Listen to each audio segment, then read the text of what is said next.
A car through a front door, suits set on fire, and the wildest self-defense claims San Diego had ever seen. Betty Broderick's true story is crazier than any made-for-TV movie.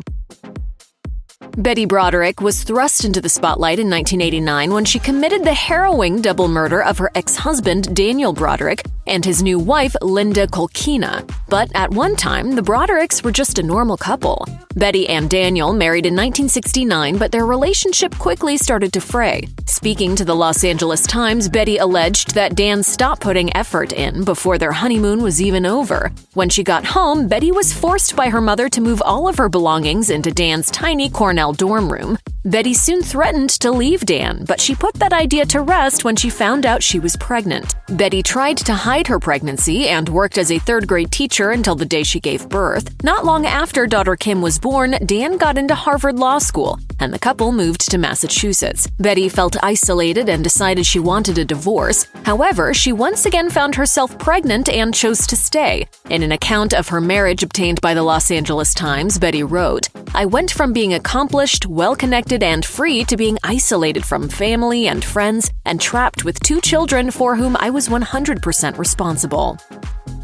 Within their community of La Jolla, Daniel was somewhat of a local celebrity. Per the Los Angeles Times, the malpractice attorney, who had degrees from Harvard Law School and Cornell School of Medicine, made $1 million a year at the height of his career. Meanwhile, his wife Betty cared for their 4 children who went to prestigious private schools, and she also planned the family's extensive list of activities. The couple held 2 country club memberships, and they were also members at a private resort that served as a hotspot for San Diego's upper crust. The Brodericks' lifestyle was no accident. When they met, Betty and Dan shared the same vision for the future, which included money, status, and children. Describing her former husband, Betty told the Los Angeles Times, "He was very ambitious, very intelligent, and very funny, and I am those 3 things. We were from the same kind of background. He promised me the moon." And we had a lot in common. We had common goals. I wanted a large Catholic family, and he wanted to be very successful.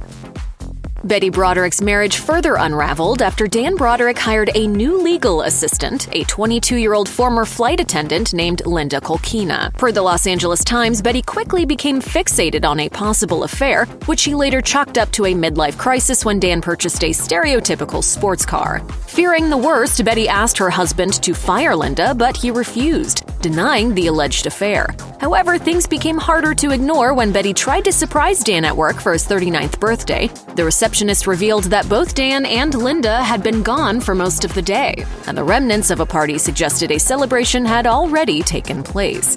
Angered by what she'd seen, Betty threw Dan's bespoke outfits out into the yard and set them on fire in front of their children. In fact, Betty was reportedly plagued with anger issues throughout her marriage and once allegedly threw a stereo at her husband.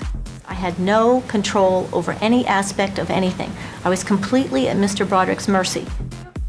Betty Broderick's divorce didn't come as much of a shock to anyone, especially as she'd threatened to leave so often. The couple's daughter Kim told the Los Angeles Times, "I was dying for Dad to divorce her. I'd say to Dad, just take me the day you leave." Dan eventually filed for divorce a few months after Betty reportedly smashed the mirrors and graffitied the walls of their Coral Reef home. The divorce battle, which went on for 5 years and saw Betty cycle through 5 different lawyers, quickly devolved into what's now known as the most acrimonious divorce in their county. According to the Los Angeles Times, Betty wouldn't sign over her half of their Coral Reef home, even though Dan had already bought her a different $650,000 property. He eventually went in front of a judge who signed over Betty's portion. When their former home was finally sold, Betty was reportedly so upset that she rammed her car into the front door of her ex-husband's new house. According to court documents, Dan claimed that Betty grabbed a butcher knife that was hidden under the front seat of her car. As a result, she was briefly held in the San Diego County Mental Health Hospital. Betty later told the Los Angeles Times,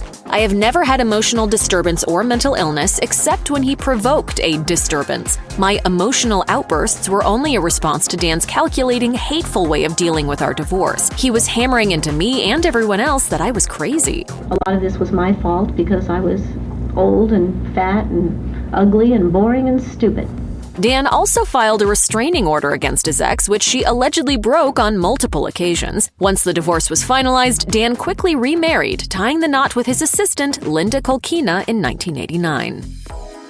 After the divorce, Betty Broderick was receiving $9,036 a month in spousal support. Despite this, she still continued to harass her ex, the Los Angeles Times reported. As a result, Dan reportedly took matters into his own hands and decided to penalize Betty by fining her for each alleged infraction. Per the Los Angeles Times, Dan would dock Betty's spousal support by $100 every time she used an obscene word. She'd lose $250 each time she trespassed on the property and $500 each time she entered his home. The biggest infraction was taking their children without notifying him beforehand, and for this, Dan reportedly docked Betty's support check by $1,000. She claimed that one month she had racked up so many fines that she owed Dan money. In November '86, my monthly check said that I owed him $1,300 because he had fined me. As it turns out, Dan's system isn't actually legal, and a judge soon upped Betty's spousal support payments, first to $12,500 a month, then to $16,100 a month.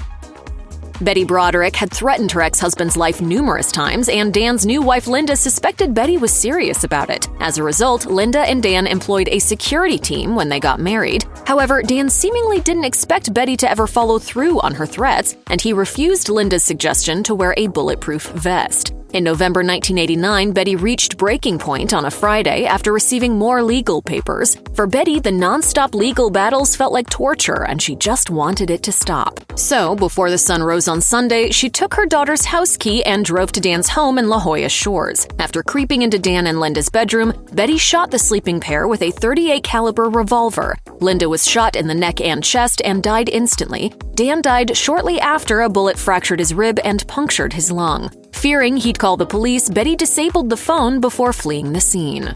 I just couldn't stand it another minute. Betty Broderick's first trial ended in a hung jury, but she was ultimately convicted of 2 second-degree murders and sentenced to 32 years to life in prison. As reported by the San Diego Union Tribune, Betty claimed that she never intended to kill her ex-husband or his new wife. According to Betty, she was acting in self-defense in an attempt to end the psychological attacks Dan allegedly orchestrated against her. As she told the Los Angeles Times in 1990, "My lawyers hate it because there's no law that says I can defend myself against his type of onslaught. He was killing me. He and she were still doing it in secret." During her initial parole hearing, the consensus was that Betty Broderick showed little remorse. Per NBC News, the Board of Prison Terms Commissioner Robert Doyle delivered the decision, telling the mother of 4, "Your heart is still bitter and you are still angry. You show no significant progress in evolving. You are still back 20 years ago in that same mode. You've got to move on." In 2017, Betty was denied parole a second time. Deputy District Attorney Richard Sachs told News 10 San Diego that the mother of 4 still seemingly blamed her victims. She was unrepentant, unremorseful, and callous. Banging her fist, calling him an SOB, apologizing to his friends and saying, "I'm sorry you lost your drinking buddy." Betty will next be up for parole in January 2032, though that date could change.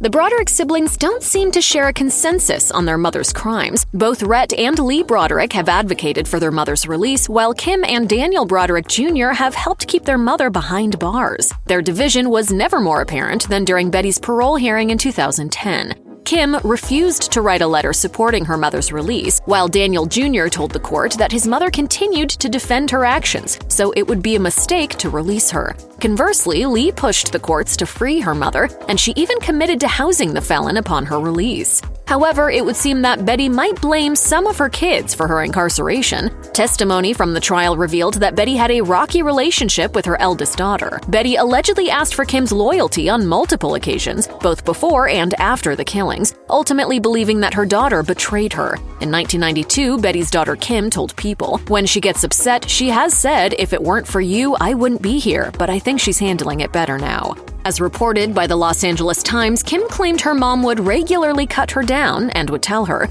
"You are a traitor. You make me sick. The sight of you makes me want to throw up. I wish you were never born." While her relationship with Kim may have been rocky, Betty reportedly felt much closer to her youngest daughter, Lee. Unsurprisingly, perhaps, Lee was actually removed from Dan Broderick's will prior to his death when the relationship between them broke down. Instead, his estate was divided between the other 3 offspring. Regardless of their differing opinions, Betty told the San Diego Reader that all of her children have visited her in prison, where she currently remains.